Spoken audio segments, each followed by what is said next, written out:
इब्न जियाद ने अपने सिपाहियों को ताकीद कर दी कि वो सरों को नेज़ों पर चढ़ाकर लोगों को बताते हुए जाएं कि यजीद की मुखालफत करने वाले इस अंजाम से दो चार होते ताकि लोग डर कर मुखालफत से बाज रहें। इब्न जियाद की तरफ से ऐलान हुआ कि तमाम लोग जामे मस्जिद में जमा हो जाएं। जब लोग जमा हो गए तो इब्न जियाद मिंबर पर चढ़ा और अपनी फतह कामरानी और कत्ल हुसैन के जिक्र के बाद कहा कि हुसैन जमात में तफरीका डालकर हुकूमत छीनना चाहते थे। इस पर अब्दुल्लाह बिन अफीफ अज़दी जो हज़रत अली के असहाब में से थे और अपनी बिनाई दोनों आंखों से खो चुके थे उठ खड़े हुए और कहा कि अफसोस इब्न जियाद, नबियों की औलाद को कत्ल करते हो और सुदकूहे जैसी बातें करते हो। इब्न जियाद को इस पर तैश आया और उसके हुक्म से उन्हें कत्ल करके सूली पर लटका दिया गया और हज़रत इमाम हुसैन की सर मुबारक को नेज़े पर नस्ब करके इब्न जियाद के हुक्म पर कूफा की गिल्ली कूचों में फिराया गया और ज़हीर बन कैस के हाथे मुअज़्ज़िज़ीन के एक वफ़द की सूरत में यजीद के पास एक घड़सवार दस्ते की निगरानी में शाम भेज दिया गया।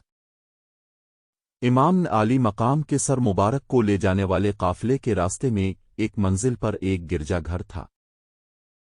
रात गुजारने के लिए काफ़िले ने वहां क़याम किया और बकौल इब्न कसीर वो लोग अब का सर मुबारक अपने पास ही रखकर शराब पीने लगे कि इतने में पर्दा गैब से एक आहनी कलम नमूदार हुई। दीवार पर इसने लिखा, तर्जमा, क्या हुसैन को शहीद करने वाले ये उम्मीद लगाए बैठे हैं कि क़यामत के रोज़ वान के नाना इनकी शफ़ाअत करेंगे।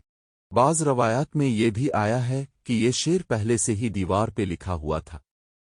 बदबख्तों ने जब ये देखा तो बहुत ताज्जुब हुआ और गिरजाघर के राहिब से पूछा कि ये शेर किसने लिखा है और कब का लिखा हुआ है। राहिब ने कहा कि किसने लिखा है ये तो मुझे मालूम नहीं, अलबत्ता इतना जानता हूं कि तुम्हारे निब के ज़माने से 500 बरस पहले का लिखा हुआ है। जिस गिरजा में ये काफिला ठहरा हुआ था, इस गिरजा के राहिब ने जो शहीदों के सरों को नेज़ों पर और चंद औरतों को असीरी की हालत में देखा तो उसके दिल पर बड़ा असर हुआ।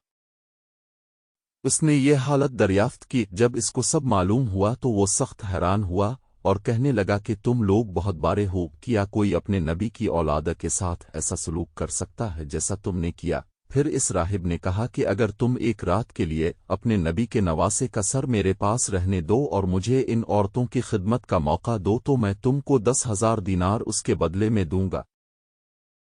वो लोग दौलत के गुलाम थे, इसलिए उन्होंने 10,000 दीनार की खातिर रात को राहिब के पास पड़ाव करना कबूल कर लिया। राहिब ने अपना घर खाली कर लिया। पर्देदार मुक़द्दस बीबियों को घर की चार दीवारी में एक साफ कमरा रात गुजारने के लिए पेश किया और अपनी खिदमत पेश करते हुए कहा कि किसी भी चीज़ की ज़रूरत हो तो मुझे बताएं, मैं मुसलमान नहीं हूँ, मेरे दिल में तुम्हारे ख़ानदान की बड़ी इज्जत है। राहिब ने गिरजे के खादमों से कहा कि रात भर उन मुक़द्दस औरतों की खिदमत करो क्योंकि ये मुसलमानों के नबी की बेटियां हैं और वो खुद इमाम आली मकाम का सर मुबारक एक धुले हुए साफ तश्त में रखकर चेहरा मुबारक को मुक़द्दस जुल्फ़ों और दाढ़ी मुबारक जो गुबार और खून में अटे हुए थे को धोने लगा। उसने चेहरा मुबारक धोकर साफ किया और इत्र काफूर लगाकर मुअत्तर किया।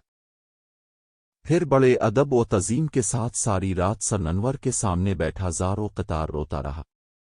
सारी रात इस खिदमत के एवज़ खानवादा रसूल की मुक़द्दस बीबियां इस राहिब को दुआएं देती रहीं और सन हुसैन भी ज़बान हाल से इसे दुआएं देता रहा, यहाँ तक कि राहिब की किस्मत का सितारा चमका और उसकी आंखों से हिजाबात उठ गए और वो नूर जो खूली की बीवी ने अर्श से फर्श तक फैला हुआ देखा था वो राहिब पर भी आश्कार हो गया और उसने भी देखा कि एक हाला नूर है जो सन हुसैन के गिर्द तवाफ कर रहा है। जब इसने ये हैरत अंगेज मंजर देखा और सन मुक़द्दस के रोब ओ जलाल का मुशाहिदा किया तो उसके दिल की कैफियत बदल गई। इसकी मोहब्बत और हसन अक़ीदत का सिला मिलने का इंतज़ाम हो गया। इसकी ज़ुबान से बेसाख्ता कलिमा शहादत जारी हो गया।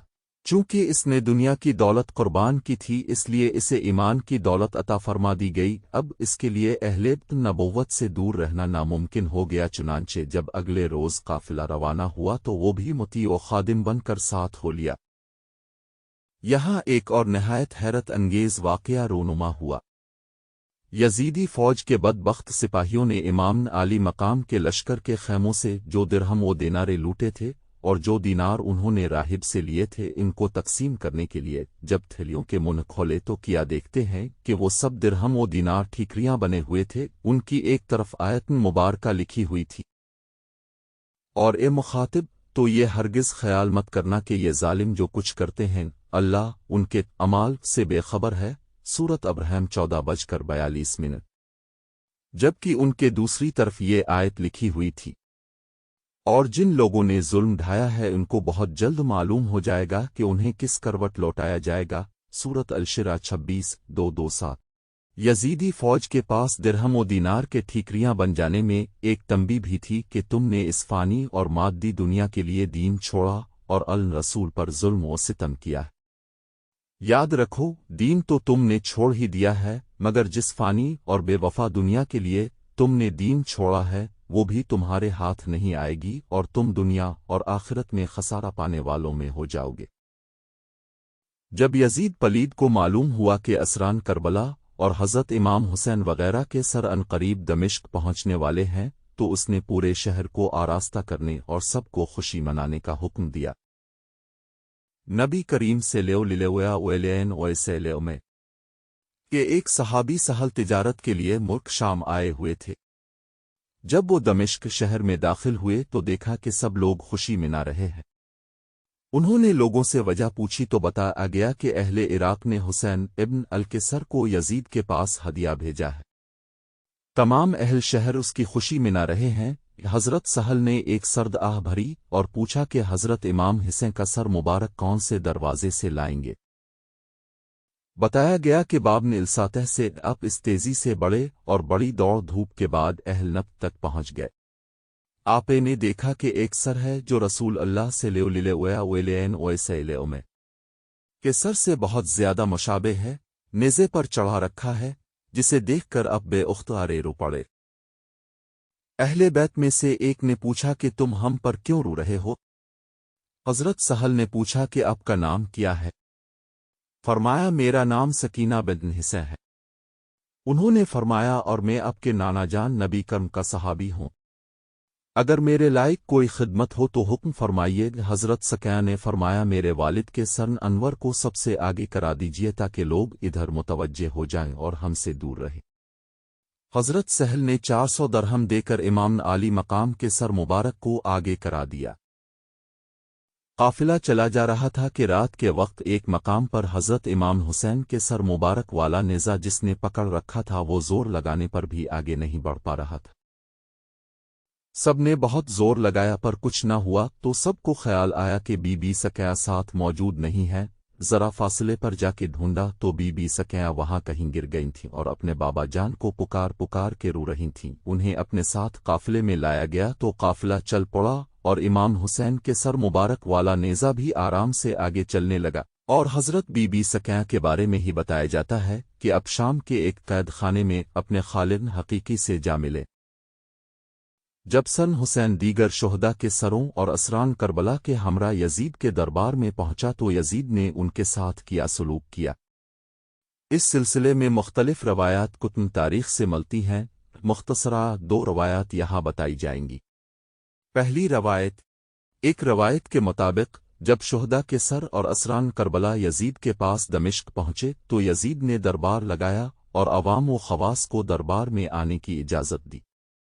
لوگ اندر داخل ہوئے تو انہوں نے دیکھا کہ امام حسین کا سر انور یزید کے سامنے رکھا ہوا تھا۔ یزید کے ہاتھ میں ایک چھڑی تھی جو وہ اب کے دندان مبارک پر مارتا تھا اور کہتا تھا کہ اب تو ان کی اور تمہاری مثال ایسی ہی ہے کہ جیسے حسین ابن الحمام نے کہا ہی کہ تمہاری قوم نے انصاف کرنے سے انکار کر دیا تھا، پس ان تلواروں نے انصاف کر دیا جو ہمارے دائیں ہاتھ میں تھیں جن سے خون ٹپکتا ہے۔ انہوں نے ایسے لوگوں کی کھوپڑیاں توڑیں جو ہم پر غالب تھے اور وہ نہایت نافرمان اور ظالم تھے۔ حضرت ابو برز اسلم نے جب یہ دیکھا کہ یزید حضرت امام حسین کے دندان مبارک پر چھڑی مار رہا ہے تو وہ یہ بے ادبی برداشت نہ کر سکے۔ انہوں نے یزید سے کہا یزید تو اپنی چھڑی حضرت امام حسین کے دانتوں پر مار رہا ہے۔